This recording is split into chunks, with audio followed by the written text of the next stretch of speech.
Ya, pantalla, pues, ya me van estamos dejando, en ya vivo. puedo. Espera un momento. Laura, ya estamos en vivo. Miguel, ya estamos en vivo. Muy bien.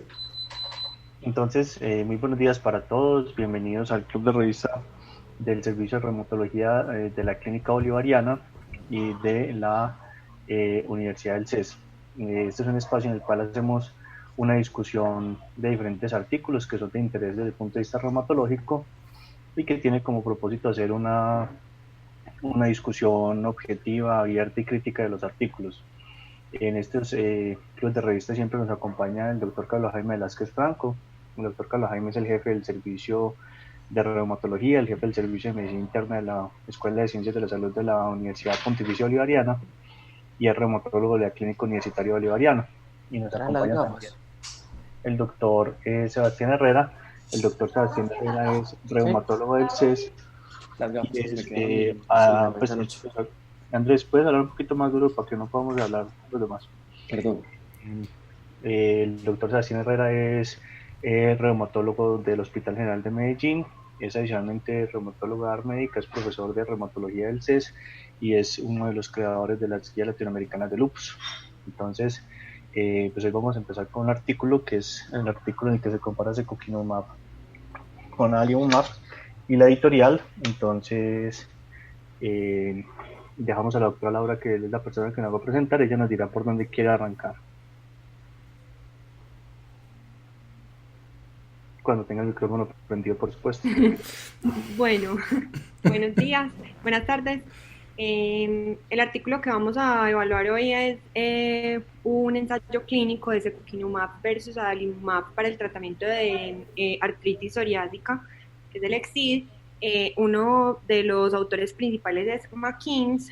McKeans es como el coordinador del Instituto de Inflamación, Infecciones y Autoinmunidad en el Reino Unido.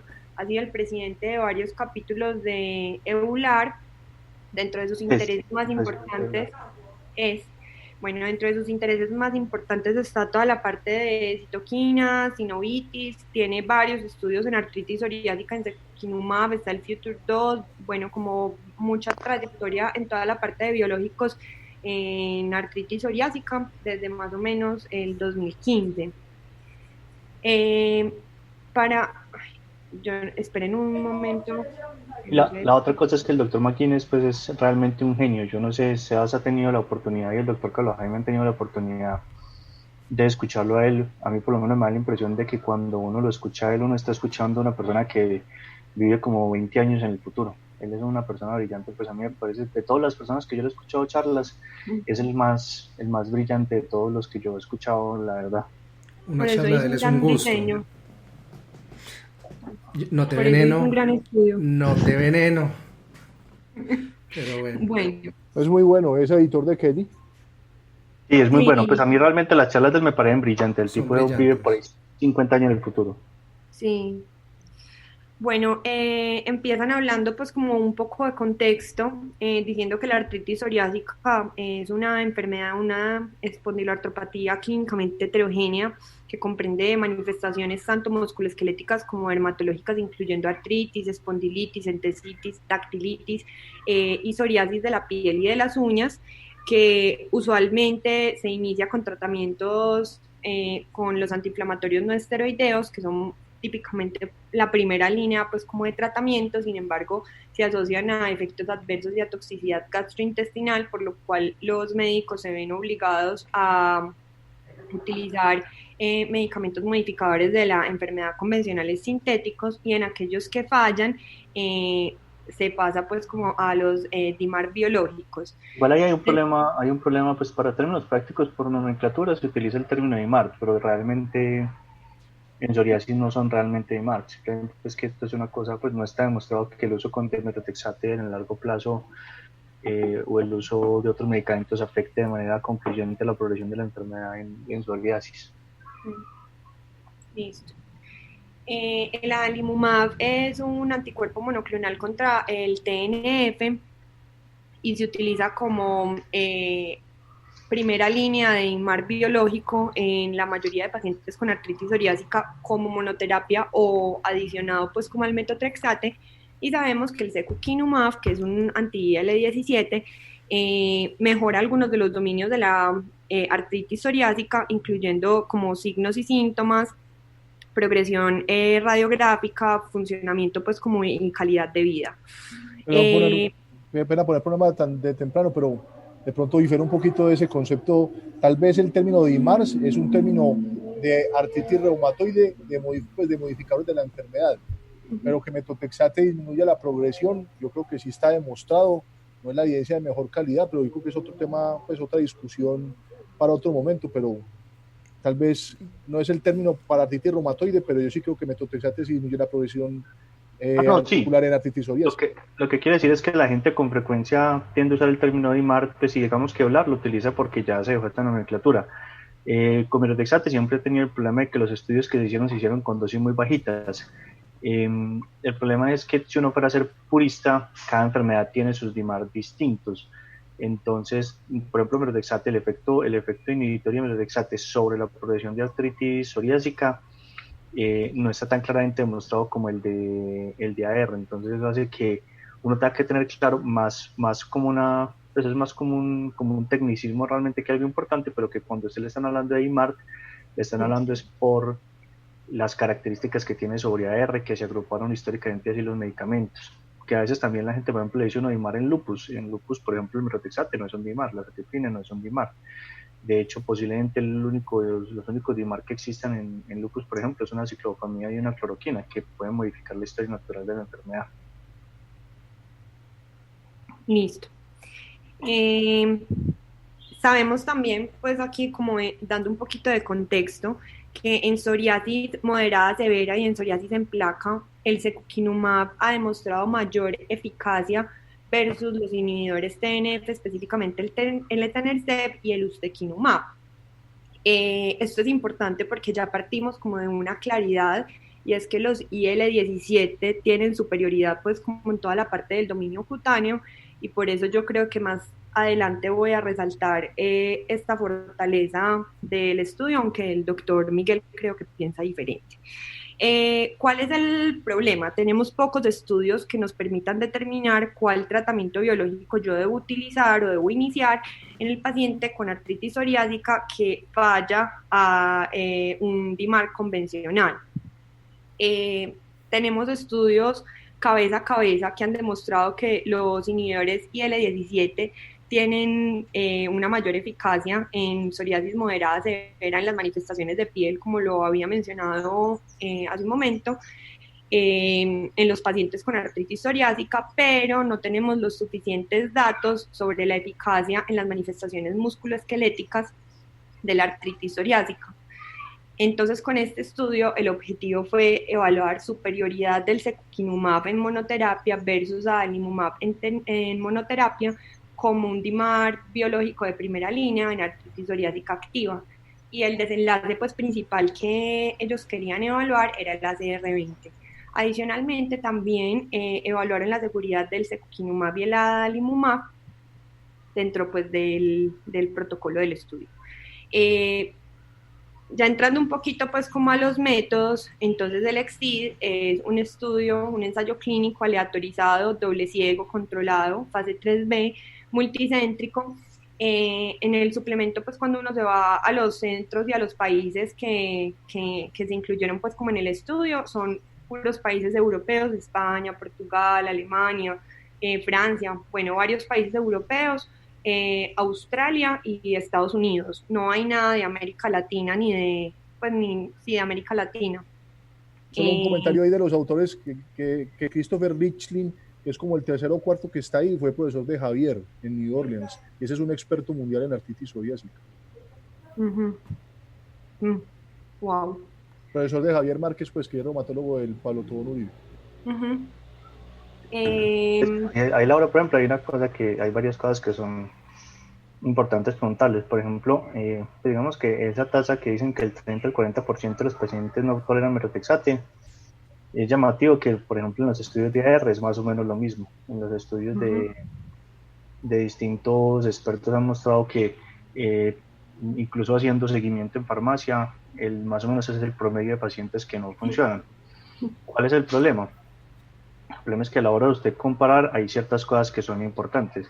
Usted dijo que la psoriasis es una espondiloartritis. Que la psoriasis es una espondiloartritis o no, es uno de esos temas que cada que usted suelta ese dato en un congreso se mueren por ahí 3 reumatólogos en la pelea que se arma. ¿Por qué?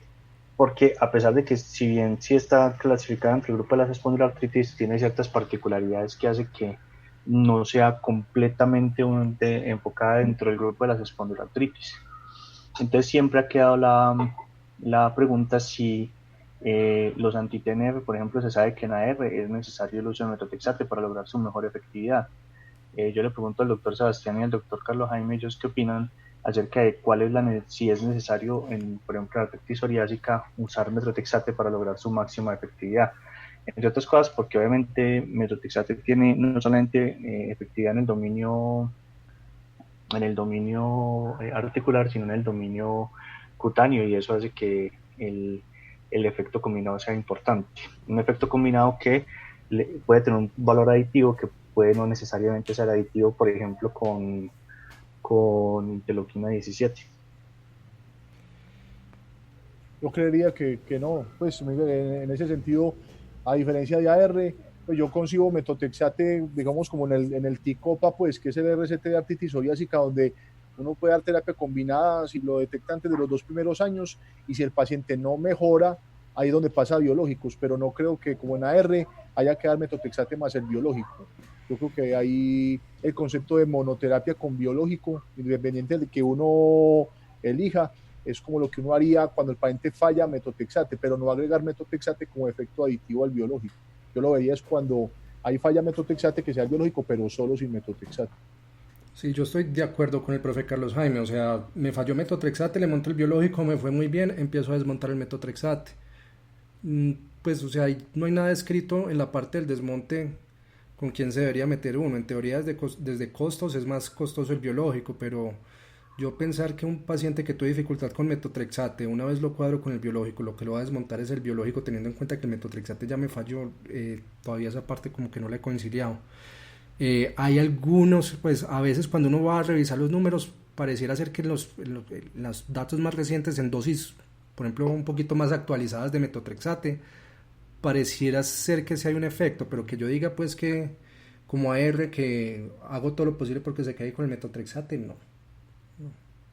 Entonces ahí pudiera uno tener alguna explicación, y es porque de todas maneras retirar metotrexate, que es una práctica usual en psoriasis de los tratamientos, hace que pues, le pone ciertas limitaciones. El primero es que no sea completamente extrapolable, porque normalmente el paciente que llega al biológico llega con metotrexate, usted posiblemente se lo quite en algún momento.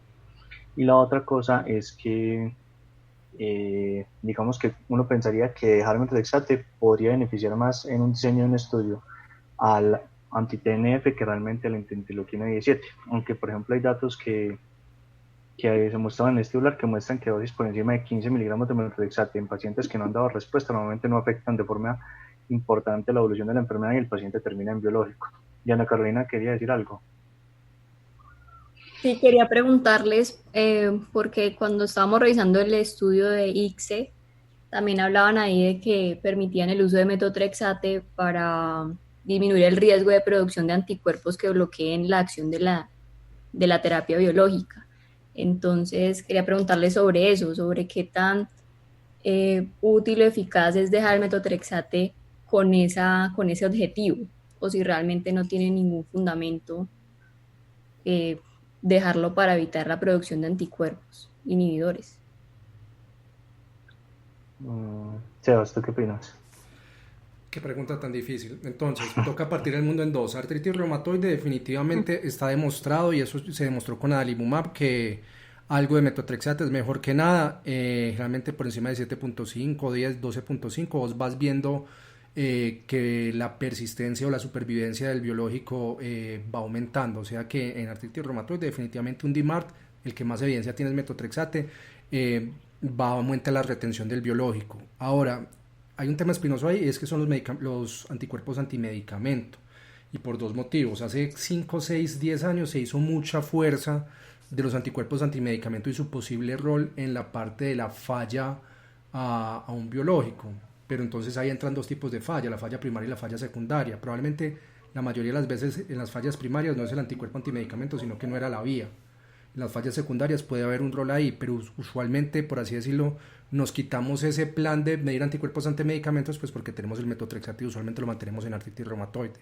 Ahora, en artritis psoriásica eso es otro mundo porque, como ya había dicho el profe Carlos Jaime, la evidencia sugiere que el metotrexate podría ayudar, pero no es el efecto que se ve en artritis reumatoide. Entonces, que uno diga que la falla del medicamento en artritis psoriásica sea por anticuerpos antimedicamento es muy difícil. Incluso, por ejemplo, golimumab tiene estudios los estudios pivotales o principales de golimumab, ellos midieron anticuerpos antimedicamento y ellos encuentran pues que menos del 10% de los pacientes tratados con golimumab en los combinados de artritis reumatoide, psoriasis, espondilitis anquilosante hacían anticuerpos antimedicamento, y usualmente los pacientes que tenían anticuerpos antimedicamento no tenían una mayor probabilidad de fallar o de suspender el biológico. Ahora bien, la mayoría de esos pacientes estaban recibiendo metotrexate.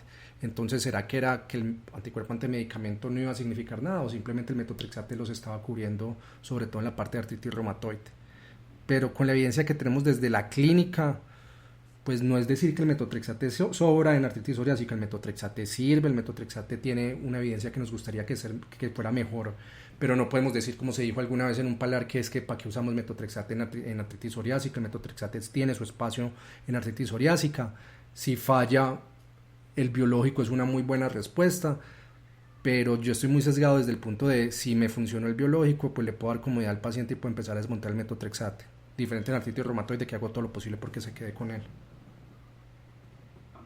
Yo pensaría, Diana, que no, pues yo no utilizo, cuando utilizo biológicos en espondiloartritis, no utilizo metotrexate. Al parecer tiene que ver algo que la patogénesis de ambas enfermedades es diferente. Entonces, pues realmente en las series históricas, pues no, yo no utilizaría metotrexate cuando utilizo un biológico en espondiloartritis, no. Ok, muchas gracias. Digamos que el problema, pues poniendo el contexto, porque el contexto es que en espondiloartritis la enfermedad es una enfermedad inflamatoria modificada que no tiene un perfil autoinmune tan grande. En la artritis reumatoide sí, lo que decía el doctor Sebastián es cierto. El estudio Concerto demostró que 10 miligramos de metotrexate o más disminuyen la producción de anticuerpos. En espondiloartritis la producción de anticuerpos no ha sido típicamente tan generalizada. En psoriasis no es la espondiloartritis más típica y pura y puede tener alguna producción de anticuerpos, pero el problema es que primero no se ha demostrado, segundo, aún si se demostrara, pues uno pensaría que el efecto es mínimo y que el desarrollo de anticuerpos va a ser menor. Y tercero es que hay una cosa que uno le enseñan en los profes en reuma, y es que por estadística es más fácil que usted le dé una artritis reumatoide más psoriasis que una artritis psoriásica. Entonces siempre queda la duda si algunos de los pacientes que desarrollan anticuerpos realmente no tienen un problema de clasificación. Entonces, hasta el momento, usted puede usar metotrexate. Ahora, distinto es un paciente que ya le haya hecho una pérdida de respuesta secundaria a un medicamento y que usted como experto quiera tomar la decisión de usar metotrexate para tratar de proteger el segundo biológico. Eso podría ser una condición, pero hoy en día que uno dé metotrexate para evitar la producción de anticuerpos en psoriasis no es lo más común de todo. Bueno, continúo. Sí, apenas vamos a llegar a lo bueno. Sí, no he hablado nada. Bueno, entonces, un ensayo clínico aleatorizado, doble ciego, controlado, multicéntrico, de 52 semanas en pacientes con artritis psoriásica activa que eran naïf a la terapia biológica y que habían sido intolerantes o habían tenido una respuesta inadecuada a los DMARD convencionales. Voy a seguirme refiriendo, aunque el término no sea el adecuado, me voy a seguir refiriendo como DMARD porque durante todo el artículo va a aparecer ese término. Sí, no, y es un término correcto, pues, es que no se puede usar, simplemente uno tiene que tener clara esa como ese pequeño inciso ahí desde el punto de vista del origen del medicamento, pero el resto nada más. Listo, perfecto.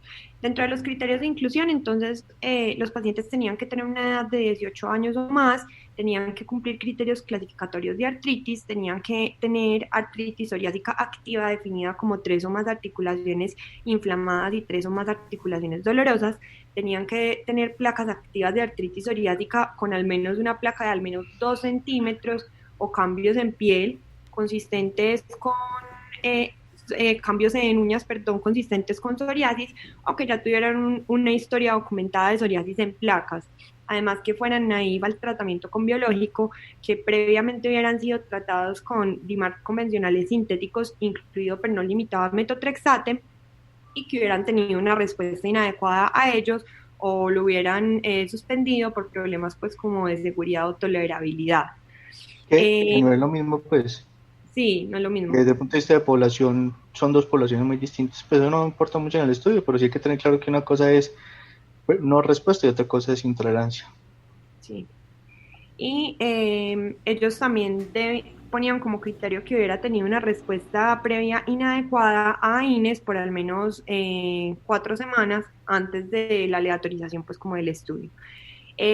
Los pacientes antes de empezar el estudio tenían que suspender el DMARD convencional, incluyendo el metotrexate, y se tenía que permitir un periodo como de lavado de 4 semanas para todos los DMARD convencionales y 8 semanas para la leflunomida. Se permitía que el paciente estuviera recibiendo prednisolona 10 miligramos día o menos, o su equivalente durante al menos 2 semanas antes de la aleatorización y debía estar con una dosis estable hasta la semana 52. Dentro de los criterios de exclusión, entonces, tenemos las embarazadas, evidencia de infección o malignidad, exposición previa a biológicos u opioides, uso actual de retinoides tópicos o retinoides orales, fotoquimioterapia, fototerapia o tratamientos cutáneos pues como tópicos. Lo único que les permitían, pues ahí en el suplemento dice, era esteroides de baja mediana potencia y aplicados no en las lesiones pues como de psoriasis, sino en la cara, pues como en enfermedades diferentes de la piel que no fueran psoriasis. Dentro de la aleatorización y el enmascaramiento, entonces ellos hicieron una aleatorización con una distribución 1 a 1, fue una aleatorización en bloques, y el esquema de aleatorización fue revisado por un miembro de Novartis. Para mantener el segamiento, Nuevamente, pues, es un poquito inusual que en un estudio digan que el patrocinador tuvo que aprobarlo de la aleatorización. No es que sea algo malo, pues, pero no es usual que pase eso nuevamente en los estudios. Sí, ahorita en Funding vamos a hacer también como unas menciones porque yo creo que ahí también puede haber un sesgo o algo no tan bueno para tener en cuenta. Para mantener el segamiento, entonces, como las dosis no eran, como vamos a ver más adelante, pues al mismo tiempo en los dos grupos, entonces siempre les ponían inyecciones aunque fueran con placebo cuando no le tocaba pues la dosis para mantener ese enmascaramiento. Y esos medicamentos eran administrados por una persona independiente del estudio. Esa persona sí no estaba ciega y no tenía responsabilidad en nada de lo del seguimiento. Hubiera sido difícil que una persona ciega le hubiera puesto la inyección. Total. Pero igual es una cosa que también es inusual, porque usualmente cuando se hace un estudio de doble domi, simplemente el de farmacia le prepara los domis, pues la única condición que usted necesita es que el domi y el placebo, pues el placebo y el original vengan en el mismo empaque. Pero es como enredarse un poquito la vida ahí en esa parte. Pero yo creo que pecaron en exceso porque en parte, si te acuerdas, una de las críticas que le hicimos al Spirit fue ¿por qué nos dicen que no se podía cegar? Claro que se podía cegar por completo y acá se fueron como al extremo de vamos a cegar a todo el mundo, lo único que faltó fue que le taparan los ojos al que está poniendo la inyección. Entonces en esa parte fue como sí se puede cegar, estos estudios sí se pueden cegar, acá está, pues está el ejemplo. Bueno, y el resto de personas, pacientes, investigadores, los que hacían el análisis, etcétera, sí estaban pues cegados.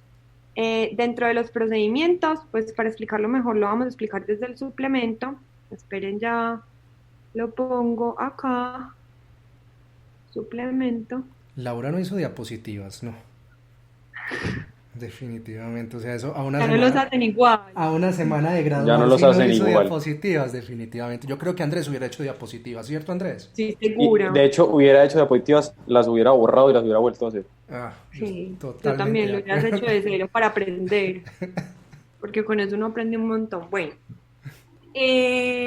Entonces, esto era como lo que hacían desde el punto de vista de métodos con el estudio. Entonces, a los pacientes los aleatorizaban uno a uno y los seguían durante las 52 semanas. El secukinumab se los daban 300 miligramos subcutáneo semanal por 4 semanas y ya luego cada 4 semanas.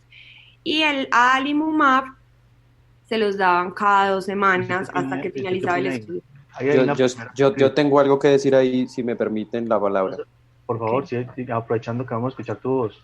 Gracias. ¿Me oyen bien? Sí. Por primera Perfecto. vez. Eso me produce una profunda alegría. He estado haciendo trabajos de voz y de diafragma. La dosis de secukinumab aprobada en artritis psoriásica es 150 miligramos, ¿cierto? La dosis de secukinumab en psoriasis moderada grave es 300 miligramos. La dosis de adalimumab en artritis psoriásica es 40 miligramos sin dosis de impregnación, pero en psoriasis moderada grave, es decir, en piel, sería 80. Entonces ellos están comparando la dosis doble en uno versus la dosis usual en otro. 80 siempre. 80 en psoriasis moderada grave en piel, cuando es articulación sí es 40. Entonces ellos cuando estoy de acuerdo. Sí. Okay. La dosis normal en artritis psoriásica es, o sea, en psoriasis no es 80, es 40 semanal. En cambio en artritis psoriásica es 40 quincenal. Okay. Bueno, porque había leído algunos que decían que daban 80 de impregnación en psoriasis. Andrés, me haces un favor. Te fijas en el espejo si quedaste bien peinado, por favor. ¿Puedo prender el video? Sí. En todo caso, ahí hay un problema que es real, y es que si usted, o sea, no es claro por qué se utilizó la dosis de 300 miligramos. Entonces, digamos que, ¿qué explicación puede tener usted? Porque si lo que dice el doctor Carlos Jaime y lo que dice Andrés, si usted va a usar la dosis de piel, use la dosis de piel.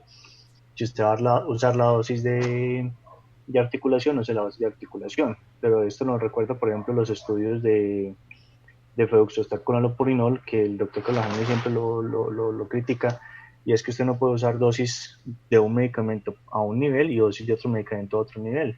Entonces, uno de los grandes problemas que tiene es que dígame, desde el punto de vista de validez externa, ¿qué paciente le llega a usted nuevamente con psoriasis que usted le vaya a usar una dosis para articulación de 300 miligramos? Ya solamente con eso hay un problema de validez externa en el estudio. Porque no es el componente usar. Distinto es que usted me diga, voy a usar una dosis para piel, pero entonces usted está haciendo una intervención para piel, pero no para articulación.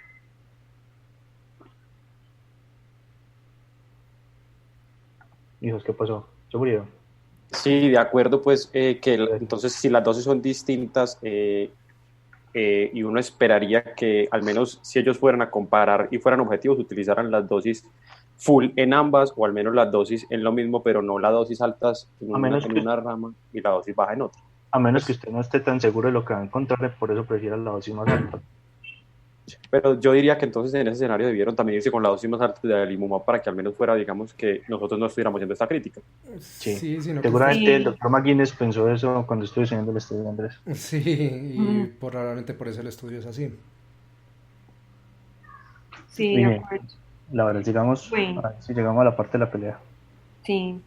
Bueno, entonces dentro de los desenlaces primarios, pues el primario era el ACR20, la superioridad de secukinumab versus adalimumab, y dentro de los secundarios entonces teníamos PASI 90, ACR 50, cambios pues como en la escala de calidad de vida y resolución de la entesitis. Entonces, ahí hay una cosa muy importante, y es para empezar, este es un estudio de superioridad. Si el estudio de superioridad no logra demostrar la hipótesis alterna, se acepta la hipótesis nula. Como diría el doctor Donado, pues que 2 años que me machacó eso me quedaron sirviendo. Y es que usted no puede decir que no sea inferior, usted no puede decir que sea igual, usted no puede decir nada. Usted puede decir que si un medicamento que se utiliza, en el que se intentó probar una hipótesis de superioridad no se cumplió, ese medicamento es no superior. No se puede concluir absolutamente nada. Que es una cosa que es muy importante, porque cuando usted le da un estudio de resultado negativo, usted siempre va a tratar de buscar la forma de presentarlo de una manera que le dé un resultado positivo.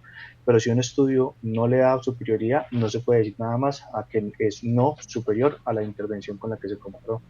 Profe, pero uno asume, yo también pienso lo mismo y esa es una de mis, pues de las cosas como que más me parece criticable del estudio, el diseño, pues porque lo diseñaron como superioridad. Pero uno dice, si para superioridad generalmente se necesitan unas muestras más grandes Oigan, y para pues, el diseño de para superioridad, antes, uno, pues o ah, sea, sí, dígame, no, profe.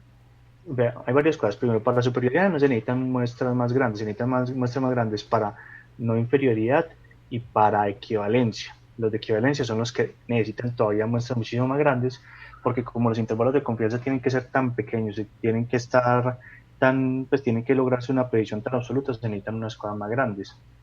De hecho, la otra cosa es que el desenlace para ver superioridad también depende de la fortaleza del desenlace. Entonces, por ejemplo, en el estudio pasado, que fue una CR50 más un desenlace en piel, pues obviamente al ser un desenlace combinado se ayuda, pero este necesita muchos más pacientes para ver la diferencia del desenlace ACR50 y muchos menos pacientes para ver un desenlace ACR20. O sea, de todas las formas que usted tiene para diseñar un estudio, buscar un desenlace más frecuente, como es una CR20 en comparación con una CR50, hace que sea un desenlace que requiera menor cantidad de muestra. Y al ser un estudio de superioridad, usted necesita menor cantidad de muestra para encontrar la superioridad que para encontrar la no inferioridad. Ujú. Entonces, por ejemplo, ¿cuál es el problema? Obviamente que uno dice acá eso muy fresco, pero eso son decisiones de millones de dólares, pues, o sea, usted cambiar un estudio, por ejemplo, una CR20, pasarlo a una CR50 o 70, ya no le cuesta 60, sino que le cuesta 120 millones de dólares, y hacerlo en inferioridad le puede costar 120 millones de dólares. Entonces, obviamente, cuando usted desarrolla un estudio clínico, usted tiene que tener algunas consideraciones también de costo que son importantes a la hora de diseñarlo, más con intervenciones costosas como es un biológico. Pero posiblemente una CR20, y de hecho por eso, si nosotros recordamos, la mayor parte de los estudios pivotales de medicamento que se presentan ante la FDA en artritis reumatoide, por ejemplo, tienen como desenlace una CR20, porque la CR20 es la diferencia mínima necesaria para demostrar superioridad con placebo y permite estudios con menor tamaño muestral. Ok. Bueno, las evaluaciones para mirar pues como esos Bueno, y desenlaces. otra cosa, perdón. Y la otra cosa es que eh, la artritis psoriásica es una enfermedad proteica, no en el sentido de que esté hecha de proteínas, sino como proteo el dios del mar, que tiene muchas formas. Que depende de lo que usted quiera ver, tiene que mostrar. Entonces, por ejemplo, usted si mira una CR es porque está viendo el componente periférico. Si quiere mirar el componente central, tiene que mirar índices de espondiloartritis. Usualmente los estudios de AR tienen el componente de ACR. Y la otra cosa es que la medición de articulaciones, así usted utilice, por ejemplo, DAS28 y ACR, usted tiene que tener en cuenta las modificaciones propias esperadas de la enfermedad, como el mayor compromiso de interfalangicas distales, lo que hace que los índices de medición articular, así sean ACR o así sean DAS28 modificados para psoriasis, usualmente incluyen articulaciones como interfalángicas distales, que no son usuales en otros estudios. Pues eso no implica nada en el estudio, pero es para que ustedes sepan. No sé, profe Carlos Jaime, ¿qué opina de eso, profe?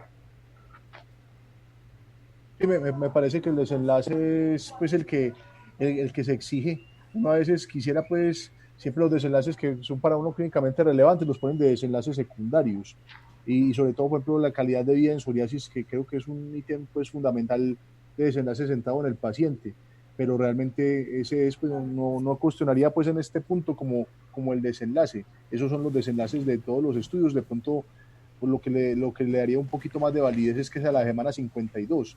Ya cuando uno le dicen una CR a la semana 12, pues no le están diciendo prácticamente nada, pero por lo menos mantener esa mínima diferencia significativa a un año, por lo menos le da una validez, y no creo que sea diferente de otros estudios de biológicos en artritis psoriásica.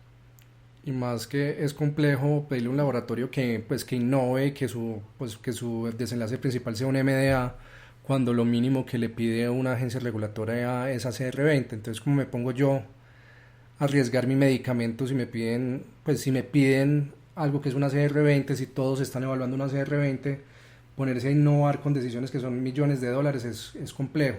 Sí, le pasa a uno un Lunar Run Explorer. Le pasa a uno un Lunar o un Explorer, eso es verdad. Para las personas que no están familiarizadas, rituximab es muy bueno en lupus, pero los estudios de lupus no dieron resultados favorables porque Primero medir, pues Sebastián nos ha hecho mucho énfasis en eso toda la vida, y es que medir desenlaces en lupus es muy difícil. Incluso pues ahora con los nuevos medicamentos que están saliendo se está haciendo una petición para cambiar los desenlaces porque no sabemos qué medir, no sabemos cuánto es lo mínimo que tenemos que alcanzar para mostrar un desenlace, y ellos se pusieron a medir eso, se pusieron a hacer unos estudios muy ambiciosos, no les dio, y lo que dice Sebastián, puso en peligro eso el medicamento en lupus. Afortunadamente pues toda la investigación independiente logró demostrar que rituximab es seguro y útil en lupus, pero fue una situación difícil. Por eso es que cada estudio clínico tiene que ser muy bien pensado, porque un error en el diseño del estudio puede perfectamente costarle a un medicamento una indicación. Bueno, ¿puedo continuar? Sí, por favor. Listo. Entonces, las evaluaciones las hacían pues basal, ya luego a la semana 2, a la semana 4 y cada 4 semanas hasta la semana 52, pues que era donde evaluaban el endpoint primario. Importante que un 40% de los 853 pacientes que tuvieron al menos una desviación en el protocolo del estudio, y de esos eran 40% en el grupo de secukinumab y 39% en el grupo de adalimumab. Cuando uno se va a ver qué eran las desviaciones del estudio, pues del protocolo del estudio, les voy a mostrar acá.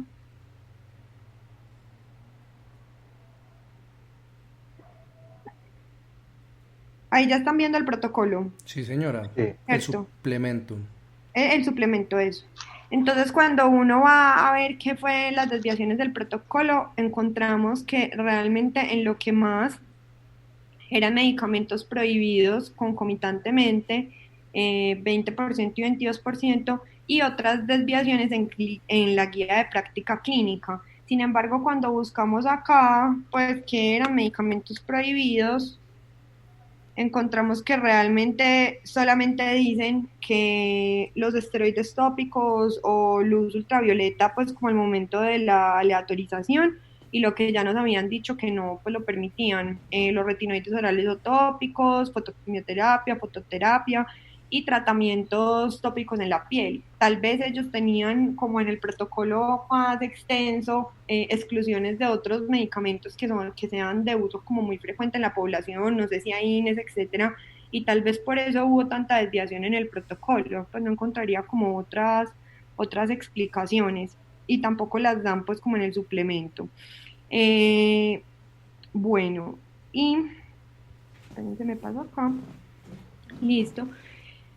Y cuando vamos a evaluar los desenlaces, pues ya vimos cuáles iban a ser los desenlaces primarios y los desenlaces secundarios, pero ellos también preespecifican unos desenlaces exploratorios a la semana 52, que incluían la proporción de pacientes que alcanzaban esos desenlaces combinados que criticamos tanto en el SPIRIT, ACR 50 y PASI 100, PASI 75 100, un PASI absoluto de 3 o menos, ACR 70, criterios pues, de respuesta. También hablan de baja actividad según PASDAS y DAPSA, los cuestionarios pues como de calidad de vida. Y además, pues como dentro de los desenlaces, habíamos dicho que también iban a la seguridad, que eso pues también fue un análisis que se hizo. Y dentro del análisis estadístico, entonces ellos para calcular su tamaño de muestra asumieron que la tasa de respuesta para CR20 era de un 50% en los pacientes con adalimumab y un 62% para el grupo de secukinumab. Mire, por ejemplo, que ahí está parte del problema. Eso a veces pasa en los estudios. A veces usted piensa que va a encontrar una diferencia con el comparador, y se luego lo mire que ellos esperaban una respuesta del 50% con adalimumab y le quitaron pues obviamente methotrexate, que le quita efecto en piel y un poquito de efecto articular, y lo que se encontraron fue que adalimumab les dio una respuesta mayor a la esperada. Eso no está mal, ellos tienen datos y sacaron, usted cuando va a calcular la tasa esperada de respuesta de la intervención o del control, tiene que mostrar la bibliografía, y ellos hicieron, pues mostraron de dónde sacaron el dato, se descacharon. En este punto, en esta respuesta puntual, se les voló el comparador. Sí, pero ellos no tenían cómo controlar eso, pues o sea... No no tenían cómo controlar, son cosas que le pasan a uno. Pues, o sea, sí, fueron de malas, pues le fue muy bien a Alimumab también, y a Secu, ellos, lo que usted dice, profe, pues ellos esperaban tasas de respuesta menores, pero bueno. Con este cálculo, pues asumiendo estas cosas, ellos calcularon que necesitaban 425 pacientes para cada brazo del tratamiento y que aproximadamente con eso lograban un poder del 94% para detectar diferencias entre ambos grupos de 12% en ACR20 y una P de 2 colas de 0.05 entre secukinumab y adalimumab.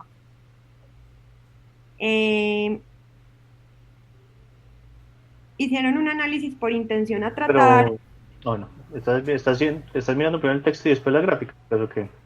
Las gráficas, profe, las voy a ir mirando, por ejemplo, los resultados los voy a decir cuando hablemos de resultados. Pues aquí estamos cuando hablando. vayas a hablar de la tabla 1 me decís para que hablemos de unas cositas ahí. Sí, esa la vamos a hablar cuando pasemos al color azul, pues de los subrayados. Hicieron un análisis por intención a tratar. Los pacientes se analizaron en el grupo al cual habían sido pues como aleatorizados inicialmente. Ellos establecen que solamente si el desenlace primario era significativo iban a analizar los desenlaces secundarios, y el desenlace primario ellos lo definían como cumplir con varias condiciones, pues alcanzar la respuesta CR20 con no discontinuación del secukinumab o adalimumab antes o a la semana 50, que fue la última visita pues como con dosis, que no utilizaran DIMARS concomitantemente, incluyendo metotrexate, luego de la semana 36. Y para toda la parte del análisis estadístico, para el desenlace primario y otros desenlaces pues binarios, ellos, para el paciente que discontinuaba el tratamiento del estudio o que tomaba medicamentos convencionales luego de la semana 36, que ya vimos que esos eran los criterios como de exclusión para cumplir el desenlace primario, entonces ellos con esos pacientes que habían tenido alguno de esos dos problemas, o sea, discontinuaba el tratamiento o tomaba DIMAR, ellos lo consideraban como un no respondedor. Y si el paciente no había... Ahí hay un problema muy grave. Usted tiene dos formas de, pues usted tiene la imputación de múltiple observación para completar los datos faltantes. Sí. Usted tiene otra forma de completar, que es el last observation carried forward, que es la última observación seguida en el tiempo, y usted tiene non-responder imputation, que la imputación de no respuesta es la forma más exigente de usted castigar un estudio clínico, porque entonces lo que usted está diciendo es que todo el que tenga datos perdidos o todo el que esté mal, usted le va a hacer un dato, ¿cierto? ¿Cuál es el problema? El único problema que usted tiene que tener en ese aspecto es que si usted tiene datos faltantes, tiene que estar seguro que no le queden descobalados en las dos ramas del estudio, porque si a usted le quedan descobalados los datos faltantes, si usted le pone non-responder imputation a un lado más que al otro, va a castigar más a un lado que al otro. Y eso es importante cuando vayamos a ver los desenlaces, que tampoco es algo malo, pues tampoco es algo que ellos lo pensaran que iban a pasar, porque nadie puede planear eso, y en un estudio pues una cosa es lo que uno dice y otra cosa es lo que nosotros tenemos un paciente pues que lo queremos mucho y lo apreciamos mucho, pues, pero decidió hacer puñuelos y echarse un baldado de aceite en los pies y quemárselos, y uno dice, ¿cómo puede un estudio clínico, por ejemplo, medir ese tipo de imprevistos? Pero eso a veces cuando pasa puede hacer que el método estadístico se le descuadre usted un poquito, entonces hay que tener cuidado con eso cuando lo analicemos. Listo. Entonces ellos lo que hacían era, si discontinuaba, si tomaba DIMAR luego de la semana 36, entonces decían es no respondedor.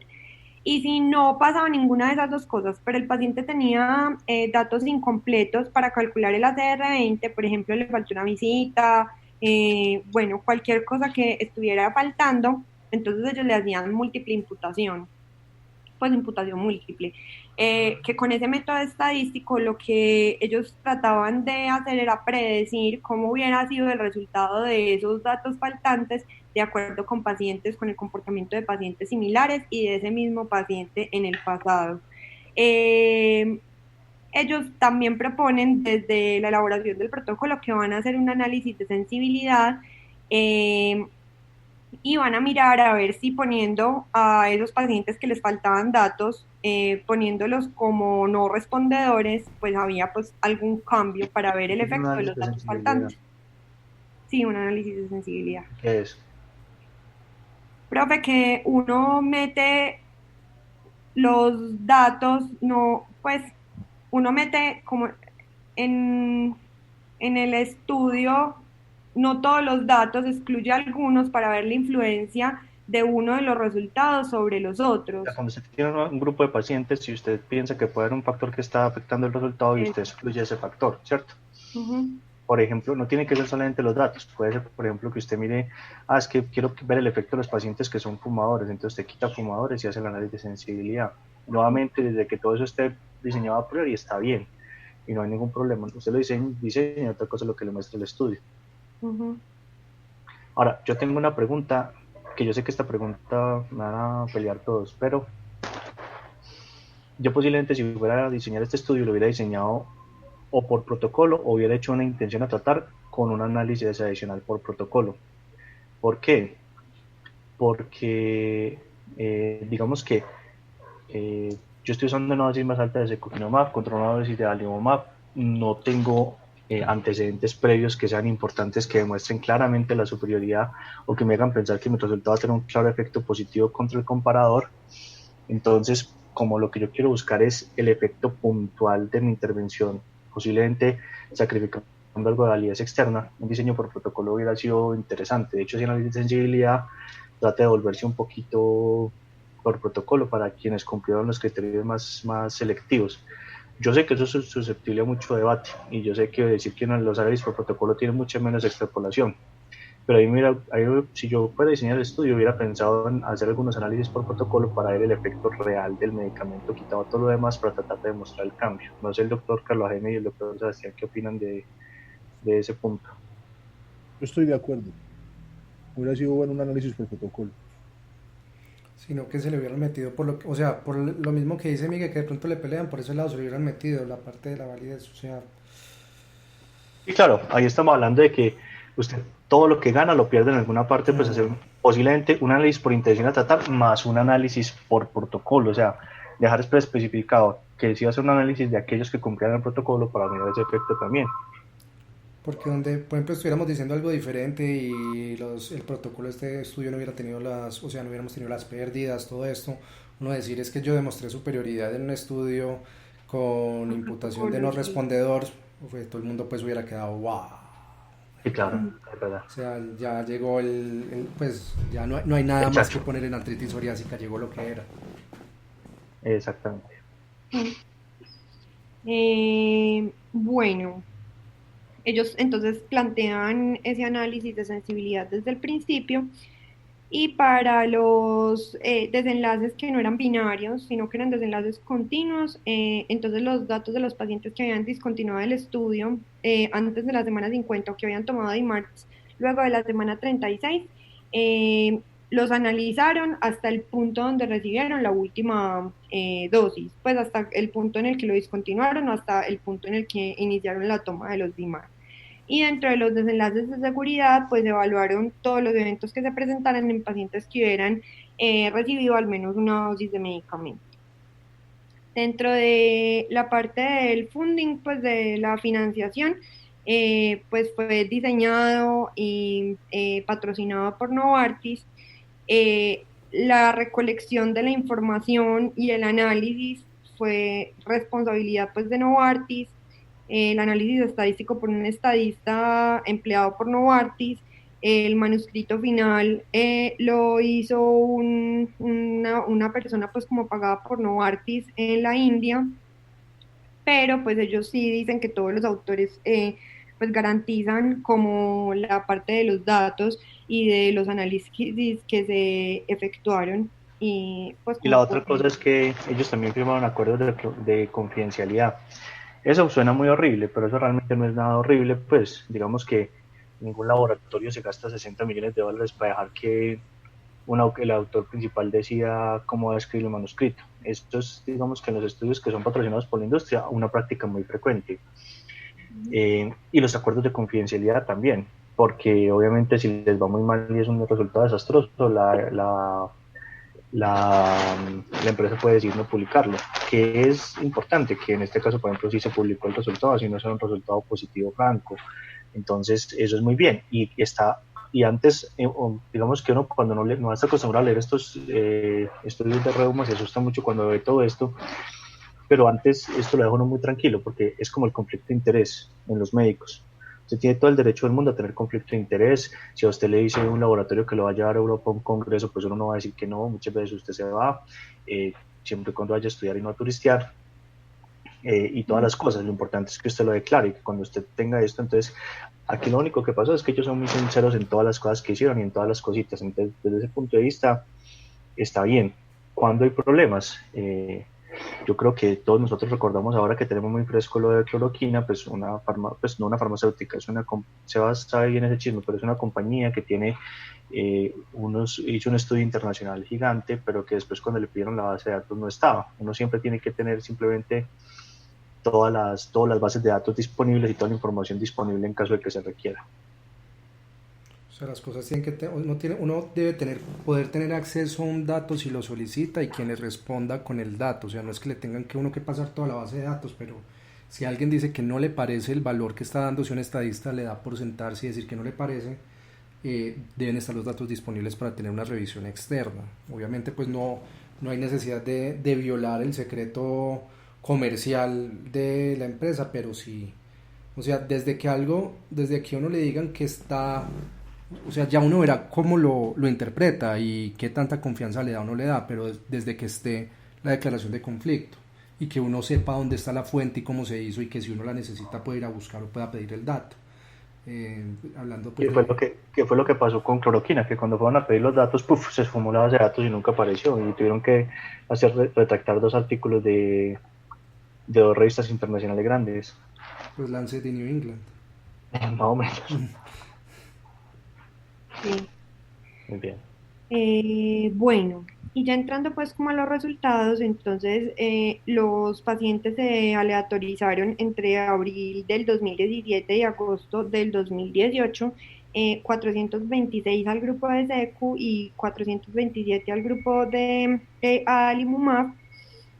Vamos a ir pues como a la figura 1 en este proceso de aleatorización para ver cuántos finalizaron. Entonces vemos que 371 completaron pues como el estudio a la semana 52 y 338 completaron el estudio a la semana 52 respectivamente en SECU y en adalimumab. Vemos como la discontinuación en el grupo de SECU fue significativamente menor, 14% versus 24%, y pues aquí en el texto describen, y ahorita también lo vamos a ver en la parte de seguridad, que fue probablemente secundario pues como a efectos adversos en la población de adalimumab.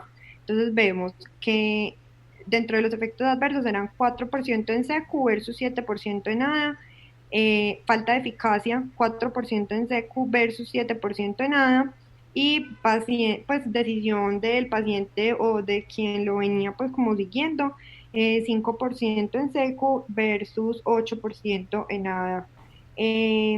Bueno, esto es importante, hay una curva como de Kaplan-Meier que nos muestran que, aquí la abrí, que nos muestra que significativamente menos pacientes en SECU abandonan el tratamiento. Pues vemos aquí cómo se fue el comportamiento en cuanto, pues yo diría que a adherencia pues como el tratamiento, aunque realmente yo creo que el término no es adherencia, supervivencia del medicamento, a continuidad, persistencia.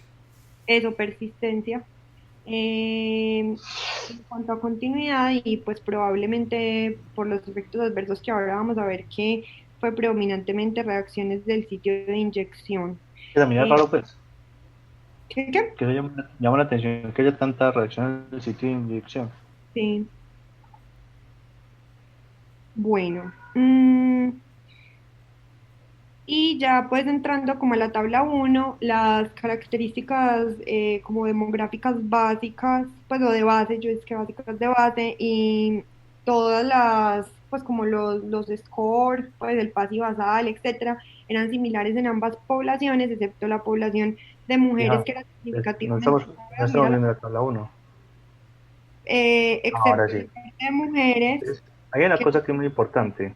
ajá, Esta es la muestra de que una gráfica está mal hecha, pues de que una tabla está mal hecha.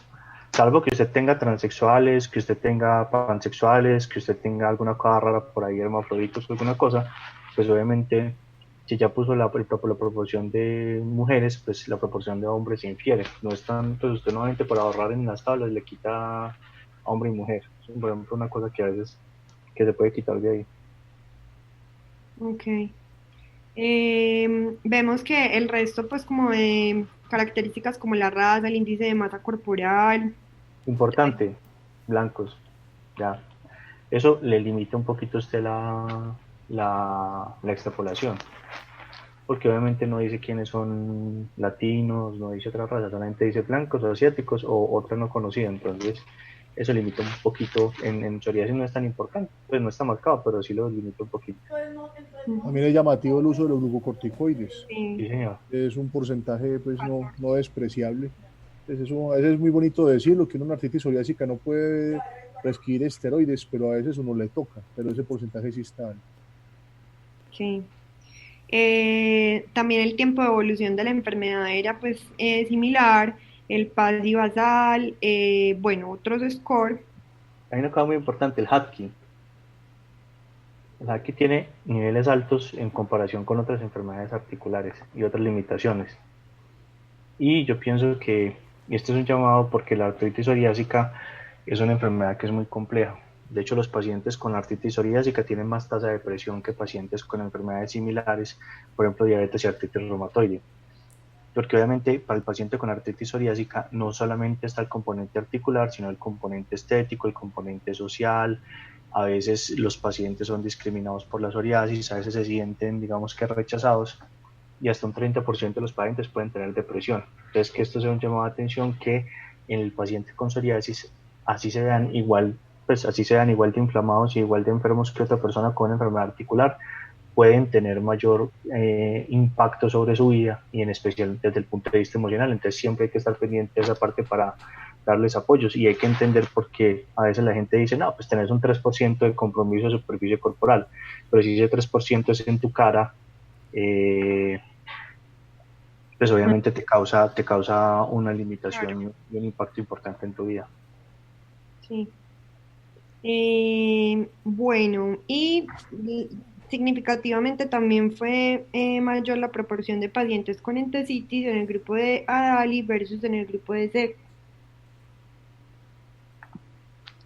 La otra cosa que es muy importante en esa tabla, que nosotros pensamos que artritis psoriásica es simplemente artritis psoriásica. La mitad tenían entesitis, o un poco más si usted hace la evaluación según el consorcio de Canadá, y hasta un 30% tenían dactilitis. Entonces, ese es el otro aspecto que uno a veces olvida del paciente y que a veces uno cree que el paciente solamente es articular y tiene otro componente extenso de manifestaciones.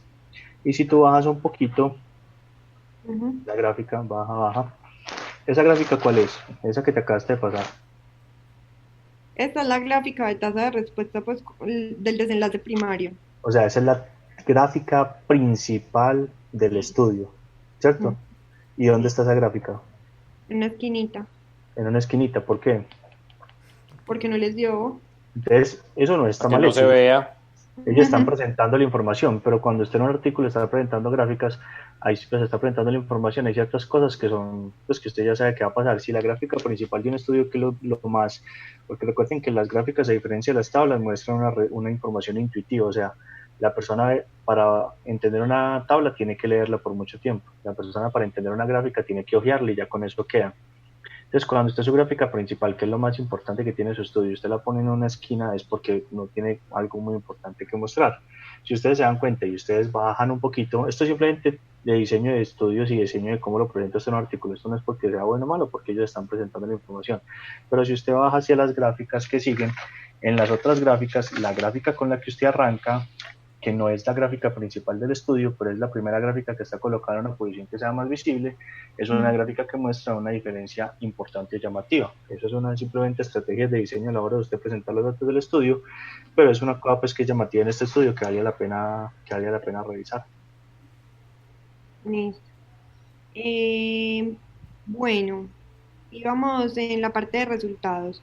Entonces ya hablamos de las características basales y ya, bueno, y volviendo pues como al desenlace primario que era la superioridad del CQ versus ADA para la respuesta CR20, pues ellos no cumplieron con este desenlace, entonces vimos que 67% de los pacientes en SECU tuvieron ACR20, alcanzaron ACR20 a la semana 52 versus 62% en adalimumab, con un OR de 1.3 y un intervalo de confianza que pasa por la unidad, que es la figura que ya vimos pues más arriba, entonces no cumplieron pues como con esta parte. Entonces ellos aquí, en la misma línea como el análisis de sensibilidad, dicen que 3 pacientes en el grupo de secukinumab y 10 pacientes en el grupo de ADA tenían como datos faltantes completamente o parcialmente para calcular la respuesta CR a la semana 52. Entonces hacen ese análisis de sensibilidad que ya nos habían dicho que iban a hacer, y con ese análisis de sensibilidad voy a pasar a la tabla para mostrarlo.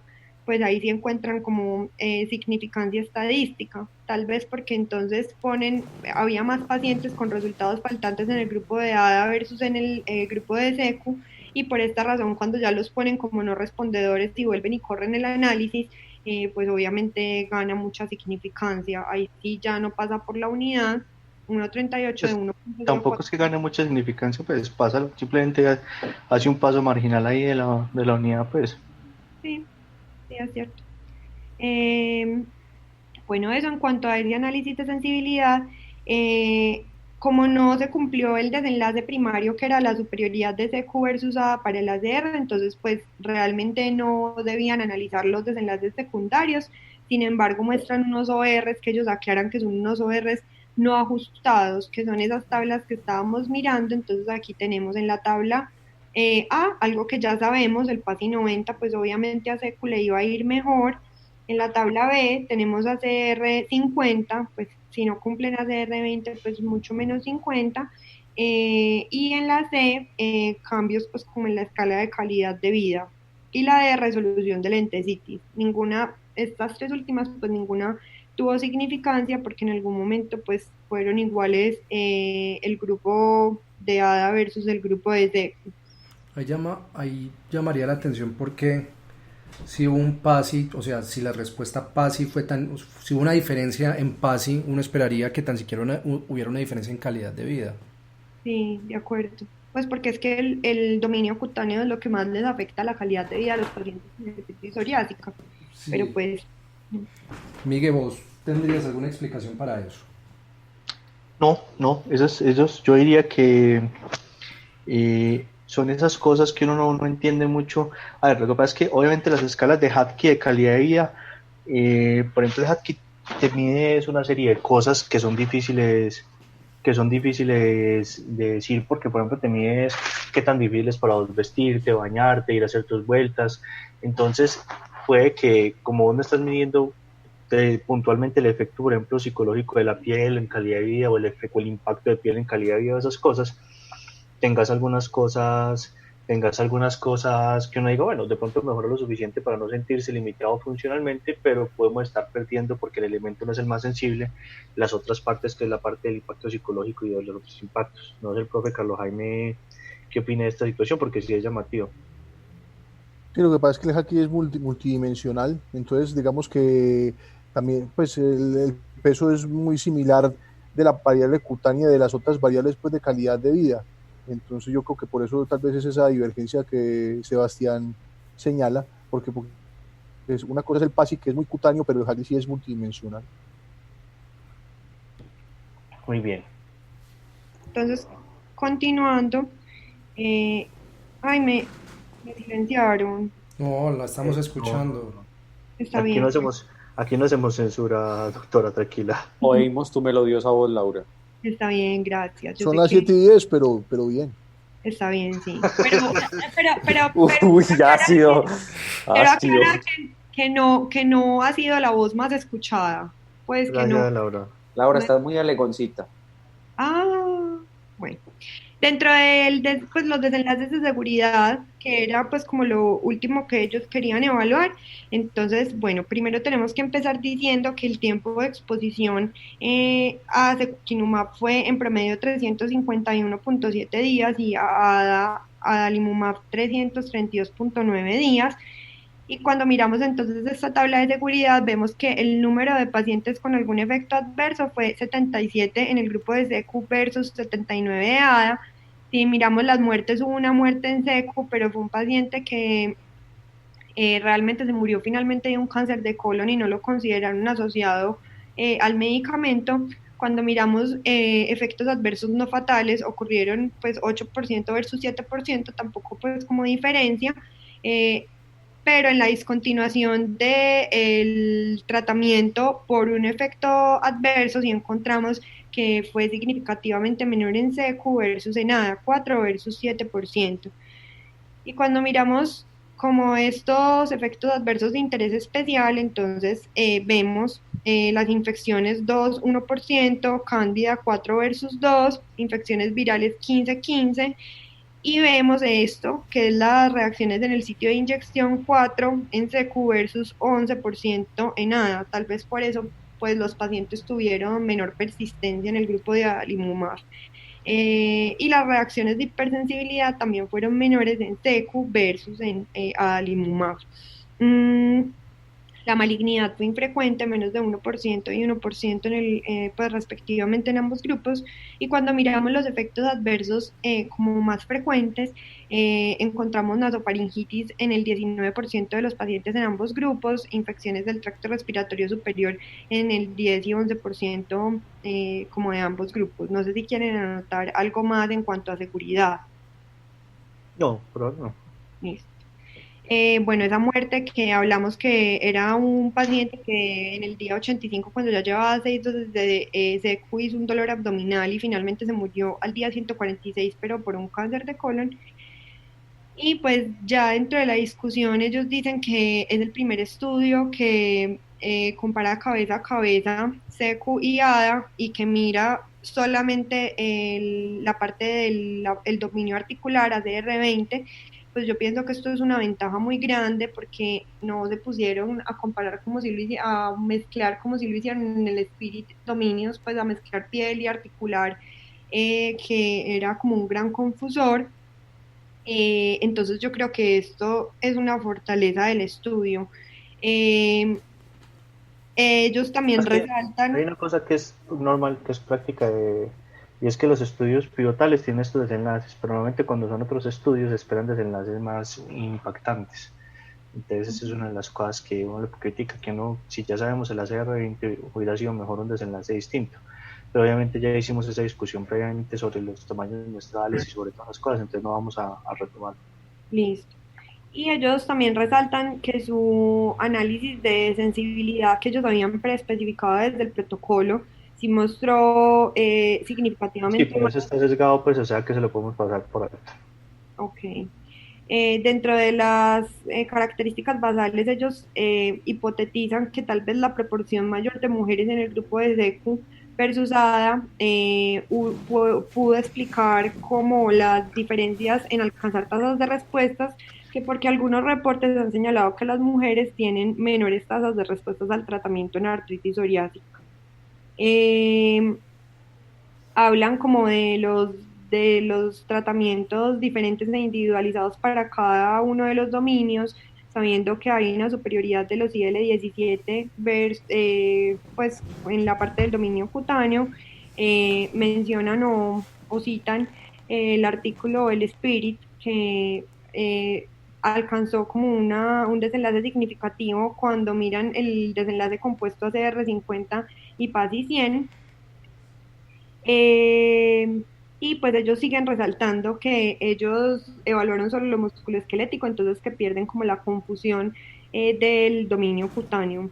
Ellos dicen que Yo estaría de acuerdo contigo en lo que dices, Laura, pero si era las dosis que son, porque es que ahí hay una dosis una dosis cutánea versus una dosis articular. Entonces sí, a uno sí le queda muy difícil de, pues, como la validez Pelea, externa de eso.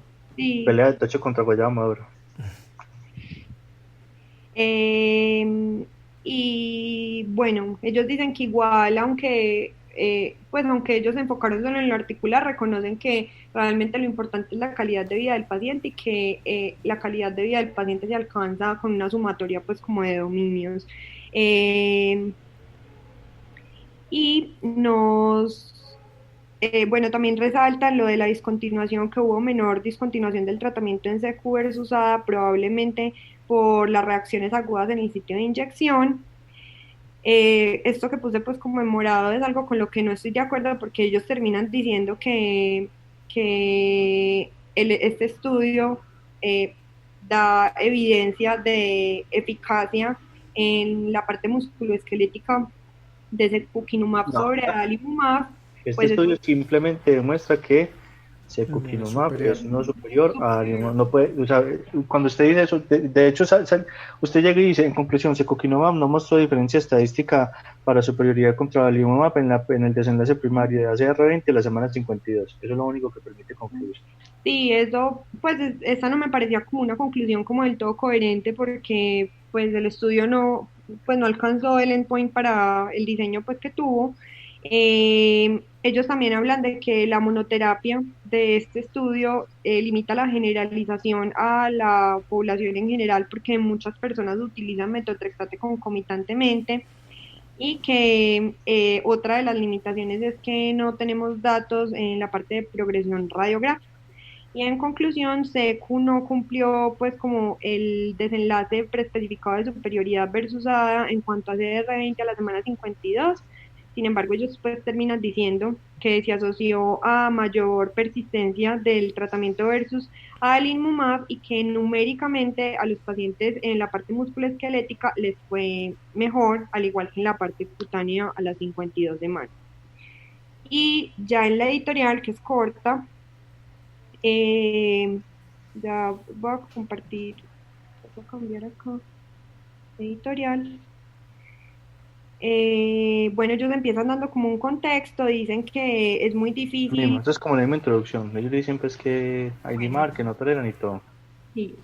Ellos, bueno, entonces este autor dice que haber escogido un resultado musculoesquelético, una CR20, es una de las fortalezas de este estudio y reduce el efecto del dominio cutáneo en la interpretación del resultado. Sin embargo, pues el estudio no alcanzó su endpoint primario. También anotan lo mismo, que el uso concomitante de metotrexate pues con el biológico es ampliamente utilizado, entonces que la monoterapia pues o el diseño del estudio como monoterapia limita la generalización de los resultados. Anotan lo que decía el doctor Chavarriaga al principio, pues y lo que han anotado también ustedes, que la dosis de secukinumab en los pacientes naiva biológico es 150 y pues ellos utilizaron una dosis de 300, que es una dosis que se utiliza en psoriasis moderada a grave, que no estaba presente pues como en todos los pacientes y que hubiera sido interesante ver cómo se comportaba con la dosis de 150. Anotan también que igual en los estudios de vida real, en un estudio de vida real de más de 14.000 pacientes con artritis psoriásica que empezaron inhibidor de TNF, solamente 53% alcanzan a CR20 a 6 meses. Que llama la atención que puede ser que de ahí donde sacaron parte de los datos de esa respuesta. Eso es una cosa muy importante porque es que los estudios clínicos no son los estudios de la vida real. Los pacientes del estudio clínico tienen un comportamiento distinto, entonces eso pudiera explicar, si es un estudio de vida real, pudiera explicar un poquito la diferencia que tuvieron en respuesta y pudo tener que ver de dónde se descacharon. Bueno, y pues también el autor se pregunta que por qué las tasas de respuesta son tan bajas y tal vez es por la heterogeneidad de las manifestaciones clínicas que hace que el tratamiento sea retador, que también el diagnóstico termina siendo retrasado o los pacientes son subdiagnosticados porque se involucran múltiples especialidades, ortopedia, dermatología, gastroenterología. Entonces esto puede resultar inicialmente en un subtratamiento de uno o varios dominios de los comprometidos, y que algo como lo que se hace en lupus, etcétera, que es pues como un treat to target, sería recomendado. Eso no se ha implementado todavía como en el manejo de rutina, y que la falla a la implementación de este tipo de modelos pues realmente limita el tratamiento óptimo de los pacientes con artritis psoriásica. ¿Sabes qué opinas de esa editorial? Pues, o sea, a mí me pareció, lo voy a decir yo porque para que el doctor Carlos Jaime y Sebastián arranque, me pareció blandito, me pareció me pareció que, digamos que el propósito de usted pedir una editorial es una persona que no esté implicada en el estudio, que tenga conocimiento, que esta persona obviamente sabe por qué es del registro de AMBIO y está encargado de eso, pero que le dé palo, pues, que si hay que darle palo, le dé palo. Me parece que se quedó un poquito blandita la editorial. pues realmente si vos ves, él sí menciona, o sea, ahí está, sino que se explayan, el editorial se va por las ramas y él menciona que sí, que no llegaron al desenlace primario, que era la parte de la superioridad, pues se le abona que no buscó los otros desenlaces porque pues el primario no se dio, pero se fue por las ramas por T2T, o sea, T2T en psoriasis obviamente no tiene la experiencia y no tiene el tiempo y no tiene toda la carga que tiene T2T en AR, pero, o sea, T2T en psoriasis desde el 2015, desde Ticopa, pues ya nosotros también estamos hablando de T2T en psoriasis, nosotros ya estamos hablando de modificación de la enfermedad, estamos hablando de progresión radiográfica, entonces, pues es bueno que haya hecho el énfasis en T2T, pero pudimos haber profundizado en, bueno, ¿y por qué adalimumab tuvo tantos efectos adversos? ¿Será que es la presentación de adalimumab porque hay una presentación de adalimumab que a veces es peor tolerada? O sea, ¿qué hubiera sucedido si hubiéramos utilizado toda la misma presentación? O sea, ¿sí me entendés? Sí, ese es el típico fenotipo, mi amor, estoy gorda, tienes unos hermosos ojos azules. Eso, o sea... Responden lo que no se les preguntó. Pues eso es como lo que siempre dice Miguel de la sociedad del mutuo elogio, pues en esta editorial. Puede ser que se conocieran, pues no sé el profe Carlos Jaime qué opina de la editorial, qué concepto. No, realmente no, pues no cumple como lo que uno espera de una editorial, pues digamos que no es palo, sino que se desvían en cosas que no son del estudio, pues que uno puede criticar es validez interna, externa, y a mí pues me llama, pues digamos que la atención a ese dato que dan, pues había que revisar la referencia, pero no es la percepción que yo tengo de anti-TNF en artritis psoriásica una respuesta tan baja, sí, cuando es el dominio articular, ¿no? A mí pues, si a mí me preguntan, yo sé que eso también es un tema polémico, si el dominio en artritis psoriásica, el dominio articular, no estoy hablando del cutáneo, es el que predomina, pues yo sí me atrevería a decir personalmente que mi primera línea es un anti-TNF y a los pacientes les va bien. Ya cuando está la entesis o el compromiso cutáneo predominando, pues es otro cuento y uno entraría a considerarse secukinumab. Pero me llama la atención esa tasa tan baja realmente a 6 meses. Pues a mí yo me atrevería a decir que es superior en mi vida real, pues. Entonces yo, pues, pero viendo la pregunta de la editorial, no cumple lo que uno espera de criticar los resultados o la validez interna o externa y se van por las ramas, como dice Sebastián. Sí, ese es el problema de la vida real, que es que cuando nosotros hablamos de vida real estamos metiendo centros que hacen un manejo óptimo, centros que hacen un manejo no óptimo, pero, o sea, en la vida real no tenemos la vida real de manejo de un reumatólogo que siga un plan de manejo, estamos teniendo el reumatólogo bueno, el reumatólogo malo, de pronto el que no es reumatólogo que lo maneja. Seguros diferentes, cubrimientos diferentes.